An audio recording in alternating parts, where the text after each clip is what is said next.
never dreamed of a day that I would be riding a mountain bike in the woods by myself and enjoying it.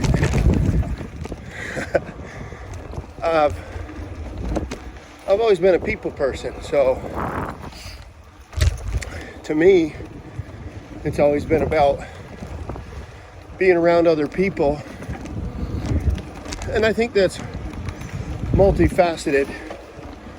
There's reasons, multiple reasons. For one, I enjoy people's company, but I think if you really want to know yourself, you got to understand why. Like, why do I enjoy people's company?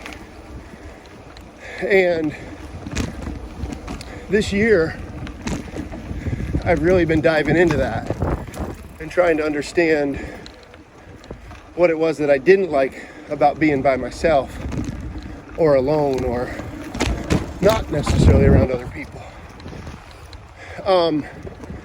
I think that's prevented me in the past from doing something like this, or hunting alone, or fishing alone, or going to any kind of event or function alone. I'm sure this has got a lot of levels to it. They say peel back the onion. Well, I know that there was obstacle, hold on. I know that there's reasons from childhood per se that I don't like being alone. I won't go into that. Nobody likes to be abandoned. Nobody likes, on a separate subject, nobody likes to be left. Obviously, that'll play into somebody's reasons for not wanting to be alone. I've considered all that. I've contemplated all that. Militarily, I joined the military at 17. Just a few short weeks later, I found myself all alone in the middle of 5,000 people. And then I would have a watch. And as a gunner's mate, as soon as I got into where I was a little bit more trained or specialized or whatever, the watches, whoops, I gotta pay attention. I don't always know what I'm doing here. Okay, intermediate, should have went straight. Pedal, pedal, pedal, pedal, pedal. Okay. As I got more trained as a gunner's mate, you would have to watch. Your watch would be on side of the ship looking for threats. Many times that was by myself. Oh goodness, what am I doing? Okay. Sorry folks, I don't know these trails that well yet. But that would be by myself. So I'm sure that played into it. I lost a friend. Well, I lost a couple friends, but I lost one in front of me. I watched him die. I felt like I couldn't help him, couldn't protect him. That comes into play. There's just so many factors. For every person, it's going to be different.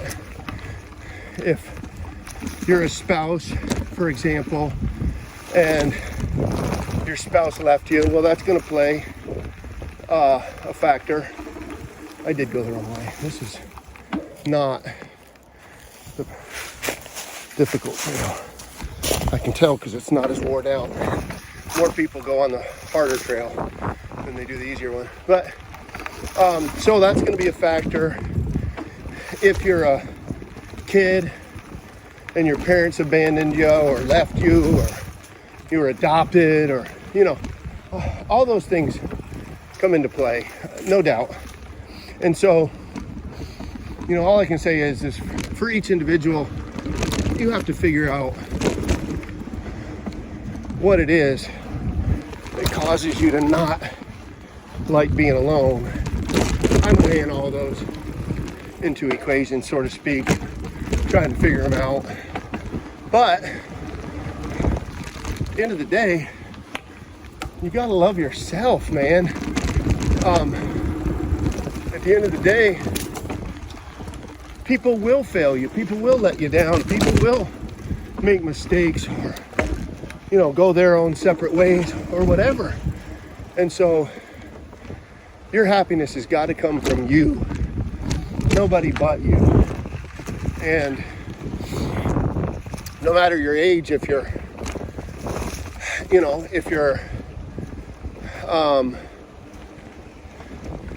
25 or 50 or 75, ultimately, you're going to be alone at some point in life.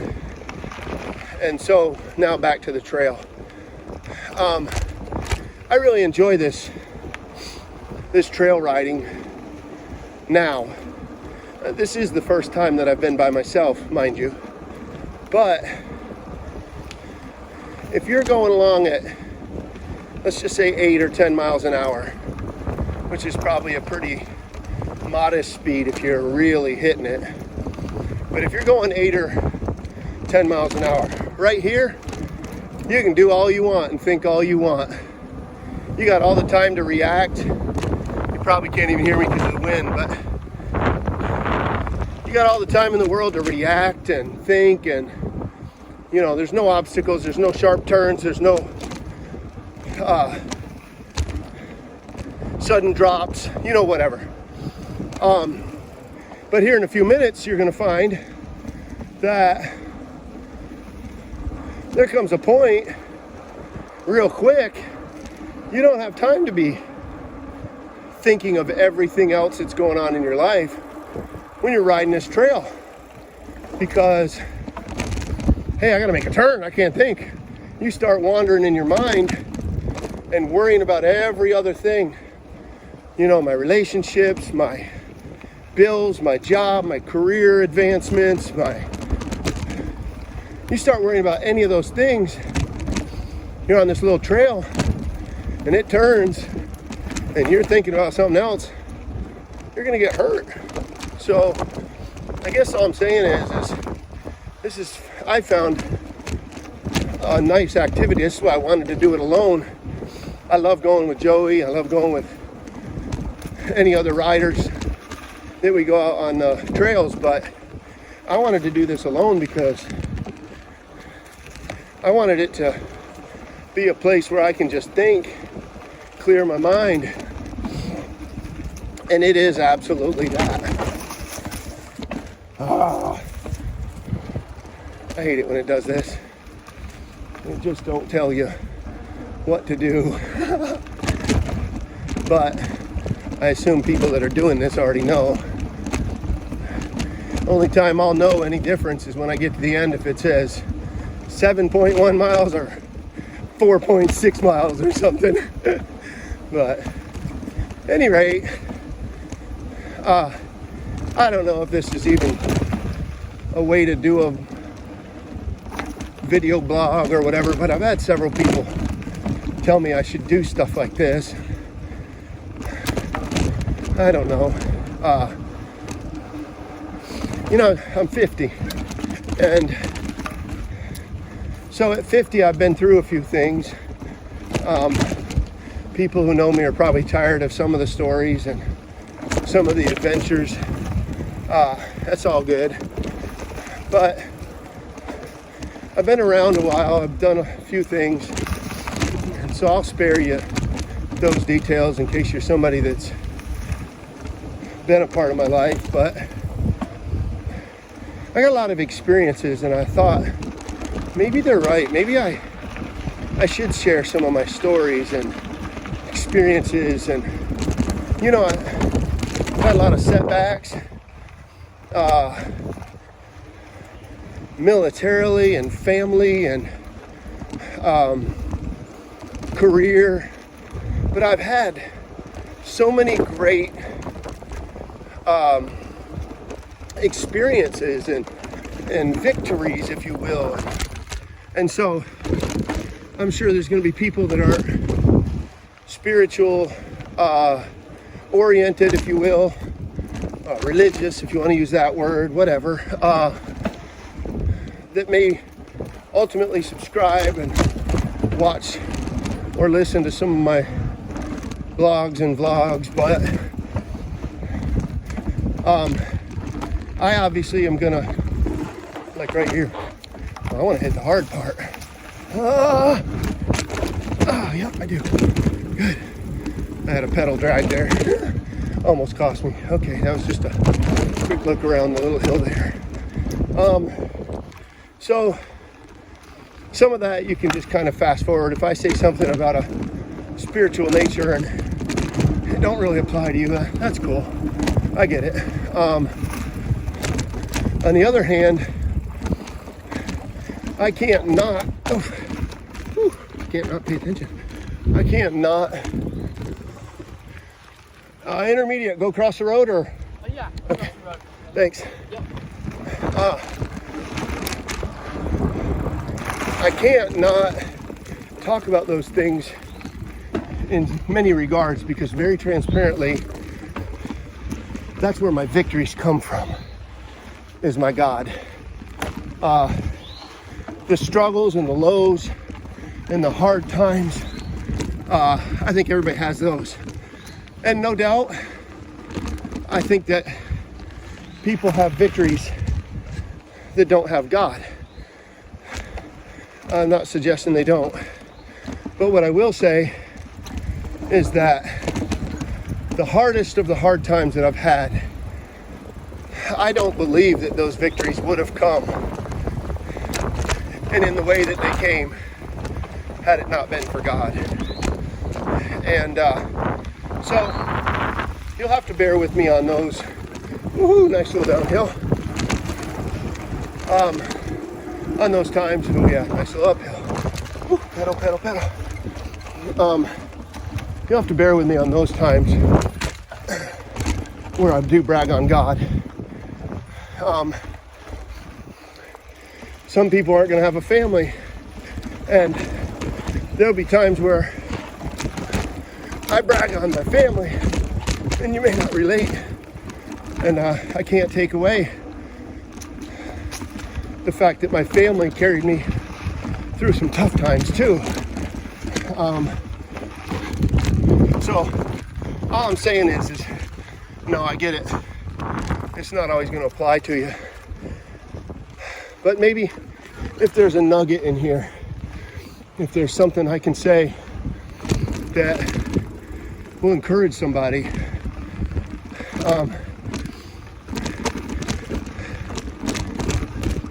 I'll share part of my story. I don't know. This year is probably top 3, probably top 2 hardest years that I've had over the past 6 months. Physically, emotionally, and mentally. Spiritually, no. It's been amazing spiritually. God has been so good to me. But physically, I had a lot of things going on with my body that I didn't understand. Between January and March, I lost almost 60 pounds. At the beginning of every year, I've missed it a couple times, but for easily 20 years, at the beginning of the year, my family and I always try to do a fast. A full-on fast is typically what I'll do. What that looks like is, at the beginning of the month of January, I don't eat or drink anything. In fact, no water even for 3 to 5 days.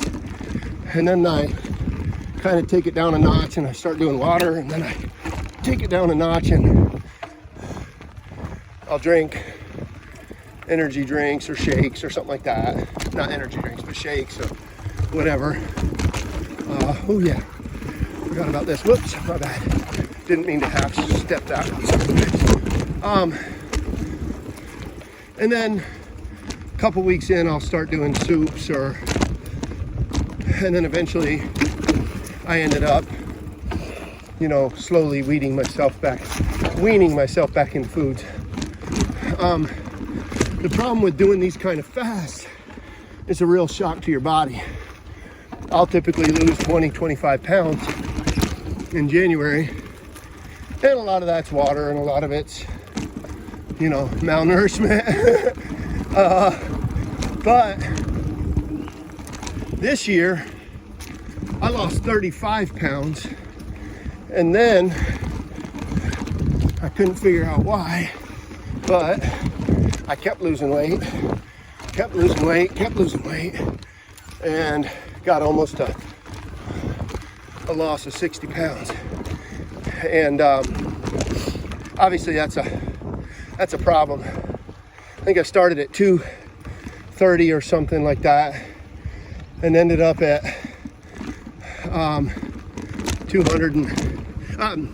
170 some pounds. So there was something desperately physically wrong.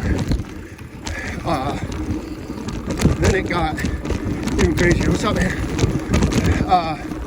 It got even crazier. Emotionally, I started losing it. Oh yeah, awesome. Oh, my mom went in for surgery. Woohoo! I love that spot. For her gallbladder, only to find out she had cancer and was not going to live much longer. That began a downward spiral for me emotionally, and once my physical and my emotional were under attack, my mental, which is all connected, but my mental started really taking a toll on me. I'd never been in such a dark place. Again, spiritually, I had a really good, strong foundation, and so that was not an issue. It was the mental, emotional, and physical, to the point where, just to be very transparent, I was making bad decisions. I was acting towards people, saying hurtful things, just things that aren't me, and I didn't know it. Honestly, nobody has to subscribe to this, but I was doing things I didn't even understand. Like, I was saying things that I didn't even know why, or that I was even being hurtful at that point. At any rate, it wasn't until my family started really falling apart that it got serious enough to where I caught on. Other people saw it and they were concerned and brought it to my attention. Close family members, close friends. So one of my friends suggested a sabbatical, which to me was always kind of a humorous topic because I never knew anybody that took a real one. I only knew people that took them that were glorified vacations, which didn't sit right with me. And I never bothered to ask anybody about a real one. But when a friend had come off a real one, began to tell me about it and the things that led up to him wanting to do one, then I was like, oh, wait a second, I'm there. Now, ironically, my friend that took one, he almost died of COVID. His mom went in for surgery and ended up dying. I left out one detail about my physical health. At the beginning of the year, I went to the emergency room, 3 different emergency room visits, only to find out my gallbladder had failed and my pancreas had problems and my appendix had problems and all these other things they had concerns over, and they did emergency surgery and on that emergency surgery, they pumped me full of narcotics.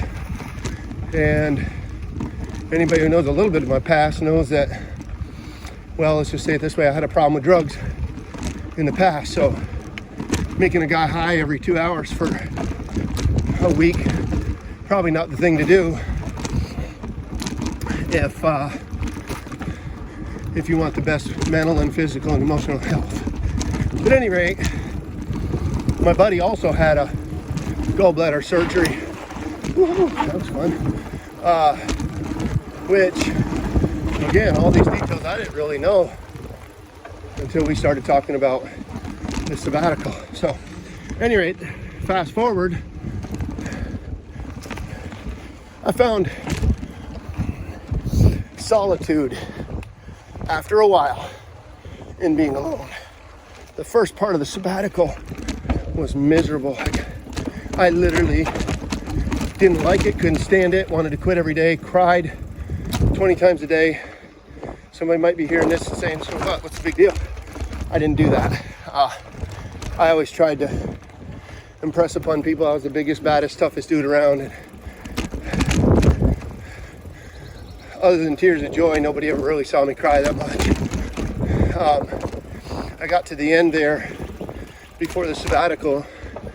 I found myself crying anywhere, uncontrollably, in front of anybody. And I was miserable. And so I go on sabbatical. In the first 2 weeks were some real soul searching times, but they were also times where God was working really hard on me. There was a lot of rebukes that came, things that I was doing that He didn't want me to do, things the way I would act, the way I would talk, a lot of that. And so there were things that had to change about me. Oh, pedal. Did I get it? Yep. If I can get up this one. Hold on. I did it. Wow. Whew. Sorry. Ooh, that's going to take me some slow pedaling for a second. Oh, that was a good hill.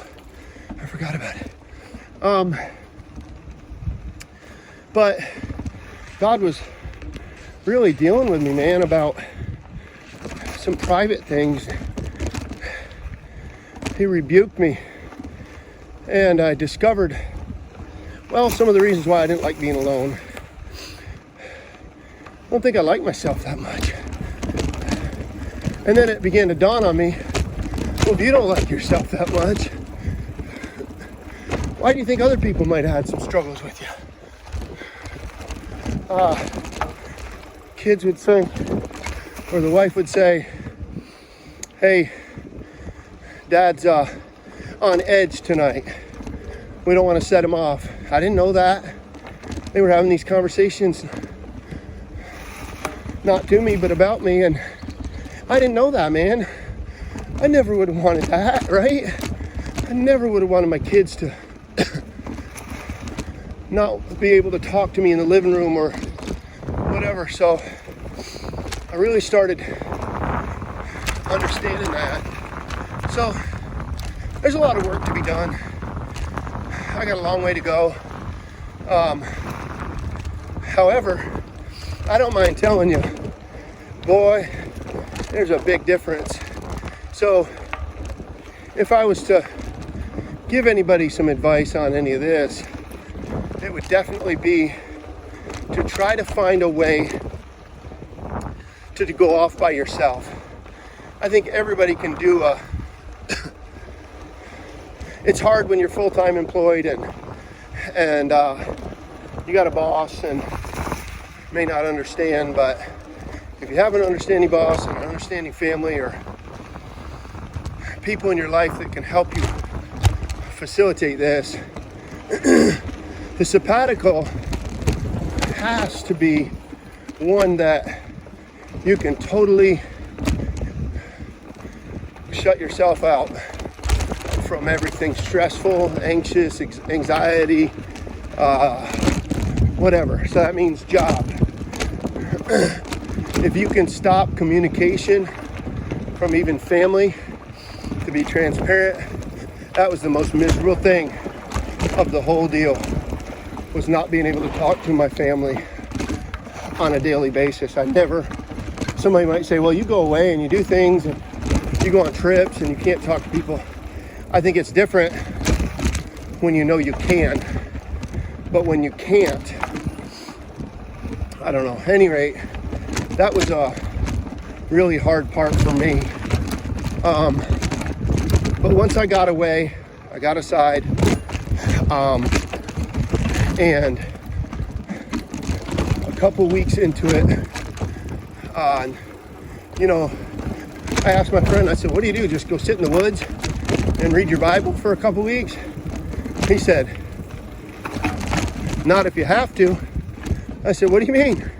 He said, don't read your Bible if you feel like you have to. That's not sabbatical. He said, God can talk to you any way he wants to, and you can read your Bible anytime you want. God's not going to judge you for not reading your Bible for 2 weeks. He said, what I'm saying is, you have to go away and clear your mind of anything stressful, schedule-wise. I read a book, man. It blew my mind. Forgive me for not knowing the title. If I do a vlog on this, I'll put it in the comments. But basically, I think it's called The Ruthless Elimination of Hurry. That's it. The Ruthless Elimination of Hurry. And it talks all about how rushed we are, how connected we feel like we have to stay to everything. Social media, Facebook, Instagram, Twitter, whatever else it is people do. And so you disconnect from a lot of that stuff. It will blow your mind how actually addicted we are to those things. I didn't realize it until I disconnected. And then after the fact, it was like, wow. And even now, off the sabbatical for probably a month now, I only just deactivated my Facebook account, and I'm still tempted to go connect to it and look on it. It makes you wonder, what did we do before we had any Facebook, right? I learned something about myself through this process that might help somebody. I can't remember the word, I'll think of it in a second, but validation. When you post something really super cool and you're excited about it on Facebook, for example, or Instagram, and you just know, man, that's gonna be 1,000 likes and 200 shares, and man, it's gonna go viral at some point, and you're all super excited, and then you get 17 likes and no shares. If you're okay with that happening all the time, then you don't have a concern like I'm about to share. But the word validation comes to mind. I discovered a personal defect of my own, and that was I liked people validating me. You wash your Jeep and it's spotless, man. Are you doing that for you? Because you love the way it looks and it makes you feel good just in and of itself? Or are you doing it for somebody come up to you at church or at the mall or wherever you drive it and say, wow, that's a good looking Jeep? In other words, you don't have to be a car enthusiast to figure out whether some of the things you do are for your own validation or not. And so I think one thing that I'm finding out that I struggled with was I needed everybody to validate me, man. I don't know what that, I never thought I had any esteem issues or self-esteem or motivation or whatever you want to call it. But maybe secretly I did, or unknowingly I did, you know, maybe I didn't need you to, maybe it didn't bother me if you said something wrong about me, but maybe it bothered me if somebody didn't say something right about me.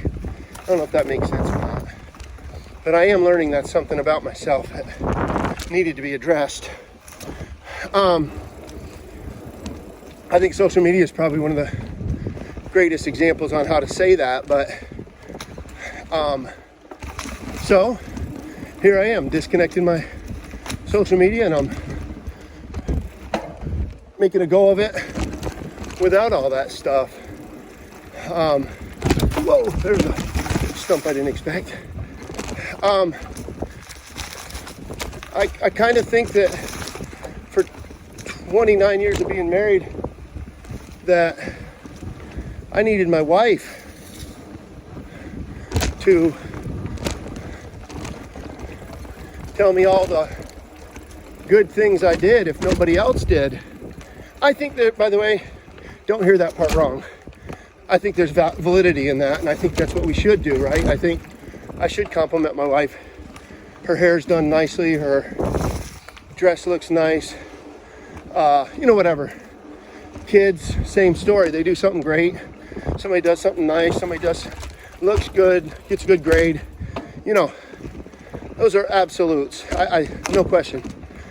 You neglect those, and there's the beginning of problems as well. But if you are living for that validation, and without it, you have self-esteem issues, or without it, you think less of yourself, or without it, you whatever, then I think that you haven't really discovered the best version of the you that there is.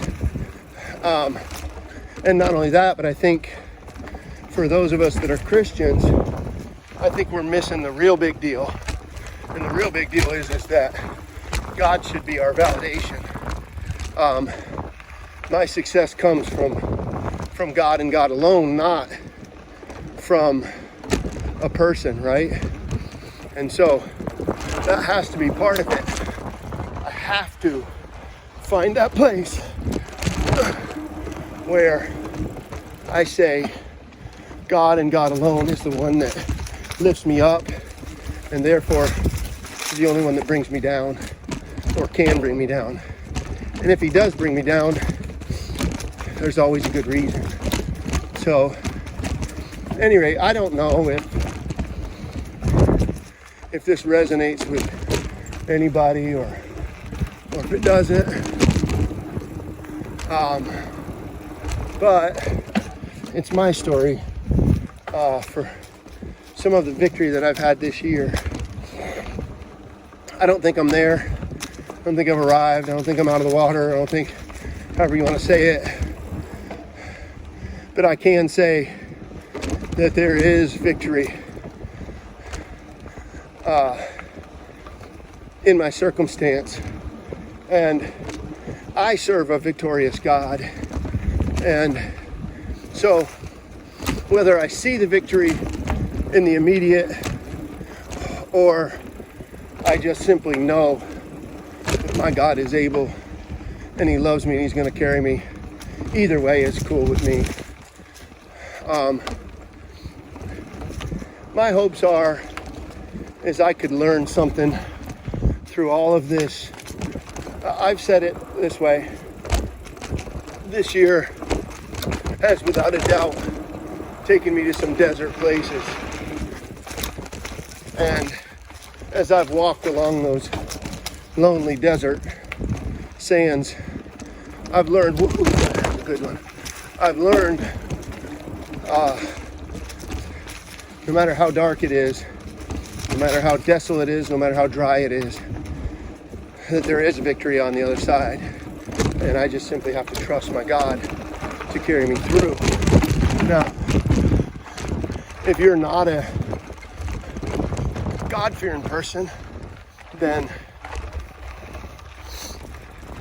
I think you still have to figure that out. There is life beyond your desert. There is life beyond your struggle. There's life past those lonely, dark trails, and you just got to find your way to them. I don't know that everybody can have the blessing that I have just recently gotten. You know, somebody. You guys drive a Chevy? No, I drive a Ford van. Set of keys on the trail right here. I'd say carry them back. Is that what you usually do? Yeah. Are you headed? You're on the way back? Yeah, I just seen a kid. I'm right behind him. He was looking around the trail for something. It's probably him. Want me to give them to you? Yeah, I'll take him back in. Sorry, folks. Hold on. I'm doing somebody found a set of keys on the trail. Woo.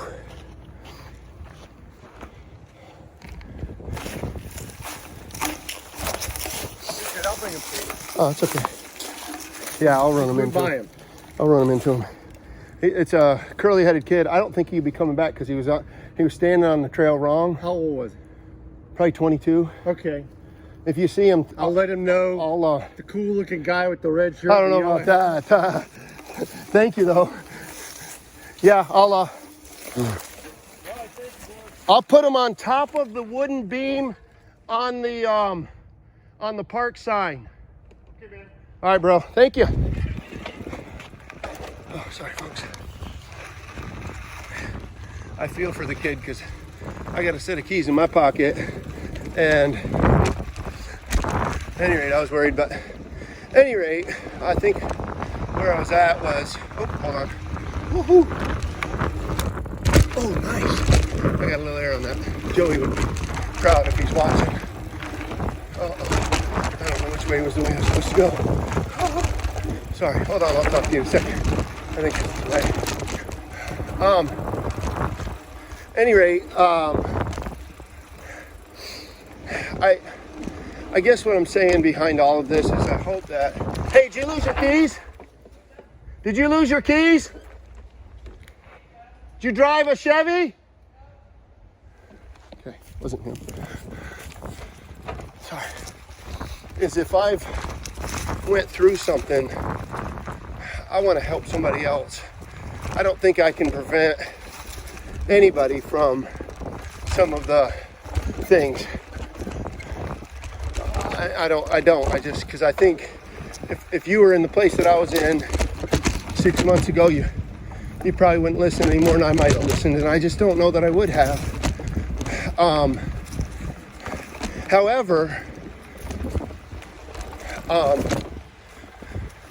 I might have a solution if you find yourself in one of these places. And so, at any rate, I hope that, oof, almost found that tree with my shoulder. I hope that something along this, if this gets published, that it can help somebody. I think somebody used this statement to me. I didn't like it at first. I think I have to own it now. I think somewhere along the way, I got what they cipher is a little bit of a God complex. This will apply whether you're religious or not. Okay, hold on, I gotta hit this little deal here. Hold on. Okay. When I say a God complex, I don't genuinely mean I think I was God. I know who God is. I've always, the past 30 plus years, I know who God is in an intimate way and in an all-powerful way. What I am saying is, I think I got to the place where I begin to misidentify who was the real source of fixing the problems. What do you mean? Okay. What I mean is, I tried owning everybody's problems. If somebody had a death in their family, I mourned with them. And I tried to help them plan their family members' funerals, even if I didn't even know them. if somebody had marriage problems, I try to counsel my way all the way through it. And then if they still failed, or they didn't adhere to the advice or whatever, then I got so involved, and I'd be upset and distraught and bothered, and to the point where, like I'm saying, somebody else's problems were becoming my own. And that is so not healthy for anybody, right? Like, forget being a pastor or a minister or whatever you might be. Excuse me. No person can take on everybody's problems. And fortunately, I found myself doing that. That became very problematic. Oh, right here's where I bit it. I went right down over that, went up on my front wheel like this. I was on my front wheel right here, went off, and I did my first 360 over the handlebars right there. Thank God for the helmet that I was wearing, because my helmet actually, hit the dirt, and a root actually right next to the, my helmet hit a root, and I flipped over on the helmet. All right, this is the end of my ride, so I'll end my vlog here. I hope in some way that this helped. I don't anticipate being a solution for everybody. You may not care to listen to me as I do things like this. I don't know. I just thought I'd start talking when I was riding. And I'm kind of glad I did. I hope it blesses somebody. Feel free to leave your comments. I'm not afraid if they're positive or negative. I'm a big guy. I can handle it. Anyway, God bless.